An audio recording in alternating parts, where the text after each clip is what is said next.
brought you by Silver Pumps and Motors. Top quality और consistent performance के लिए सिर्फ सिल्वर पंप्स नाम याद रखना. నేను ఎక్కడికి పారిపోయానండి, శుభ్రంగా ఇంట్లోనే ఉన్నాను అంటున్నారు కాకాణి గోవర్ధన్ రెడ్డి. అయితే తాను ఇంట్లో లేనప్పుడు పోలీసులు వచ్చారు అన్నారు. కేసులో నోటీసులతో పోలీసులు వెంటాడుతూ ఉంటే రివర్స్లో ఖాకీలకి సవాల్ విసిరారు మాజీ మంత్రి కాకాణి. అక్రమ కేసులకు భయపడే ప్రసక్తే లేదని చెప్పారు. నెల్లూరుకి ఎప్పుడు వెళ్లబోతున్నారు అనే దానిపైన కూడా క్లారిటీ ఇచ్చారు. మాజీ మంత్రి కాకాణి గోవర్ధన్ రెడ్డికి మైనింగ్ ఉచ్చు బిగుసుకుంది. ఈ కేసులో విచారించేందుకు 4-5 రోజులుగా పోలీసులు ప్రయత్నిస్తున్నా కాకాణి అందుబాటులో లేరు. అయితే తాను ఏ అజ్ఞాతంలోనూ లేనంటున్నారు. ఇంట్లోనే ఉన్నానంటూ TV9 కి చెప్పుకొచ్చారు. శనివారం బయలుదేరి హైదరాబాద్ వచ్చా. ఆదివారం ఉగాది పండుగ, కుటుంబ సభ్యులందరూ హైదరాబాద్ లో ఉన్నారు. హైదరాబాద్ లో నాకు సొంత ఇల్లు ఉంది. హైదరాబాద్ లో ఉండేటప్పుడు హైదరాబాద్ సాయంకాలం 7 గంటలకు మీడియాని తీసుకెళ్లి ఇచ్చారు పోలీసు. ఎప్పుడు ఉండదు ఆ పరిస్థితి. గోవర్ధన్ రెడ్డి గారు లేరు, వెళ్ళిపోయారు. నేను ఇక్కడ ఉన్నా, ఇది నా ఇల్లే, ఇంట్లోనే ఉన్నా. బెయిల్ రాకుండా చెయ్యాలనే కుట్రలో భాగంగానే తనపై SC/ST అట్రాసిటీ కేసు నమోదు చేశారనేది కాకాణి ఆరోపణ.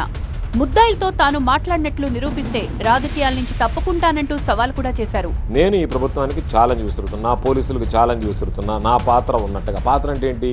నేను ఆ ముద్దాయిలతో మాట్లాడినట్టుగా కానీ, వాళ్ళు ఆ ముద్దాయిలు నాతో ఫోన్లో మాట్లాడినట్టుగా కానీ, లేదు మాకు సంబంధించి వాళ్ళు ఏదన్నా లావాదేవీలు నడిపినట్టుగా కానీ ఏదన్నా ఒక్క ఆధారం మీరు కనిపెట్టగలిగితే అప్పుడు మీరు చెప్పినటువంటి దానికి అర్థం ఉంటుంది. ఏమీ లేకుండా ఇది తప్పు చేసినటువంటి వాడు భయపడాలి. తప్పులో ఇరికించాలని మీరు చూసేటప్పుడు దాని గురించి భయపడాల్సినటువంటి అవసరం లేదు.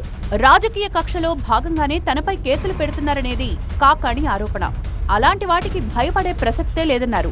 ఏదో ఒక విధంగా రిమాండ్కి పంపించాలనేటువంటి ఆలోచనతో చేసేటువంటి కేసు, వాటికి భయపడేటువంటి పరిస్థితి ఉంది. ఈ కేసు కాకపోతే ఇంకో కేసు రెడీ చేస్తారు, ఇంకో కేసు కాకపోతే ఇంకో కేసు రెడీ చేస్తారు. చెప్తున్నారు బాహాటంగా 8 కేసులు మేము రెడీ చేస్తున్నామని చెప్పినాం. అందుకని కేసులు ప్రభుత్వం రెడీ చేయాలా, కుట్రలో ఇరికించాలనేటువంటి ఆలోచన చేసేటప్పుడు వాటికి భయపడి వెనకడుగు వేసేటువంటి ప్రసక్తి ఉంది. ఈరోజు రెడ్డి సామాజిక వర్గానికి సంబంధించినటువంటి వాళ్ళని ఇబ్బంది పెట్టాలనేటువంటి ఆలోచనతోనే ఈరోజు గోవర్ధన్ రెడ్డి అనేటువంటి వాడిని ఒక టార్గెట్ చేసుకోవడం జరిగింది. నేనేంది ఈ ప్రభుత్వాన్ని ప్రశ్నిస్తాం, ఈరోజు ప్రశ్నిస్తాం, రేపు జైల్లో పోయినా కూడా జైలు నుంచి బయటకు వచ్చిన తర్వాత ప్రశ్నిస్తాం.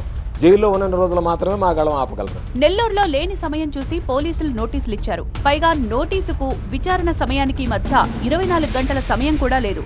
ఇది ఎంతవరకు కరెక్ట్ అని ప్రశ్నిస్తున్నారు. ఈ బుధవారం కుటుంబానికి సంబంధించిన ఓ ఫంక్షన్ ఉంది.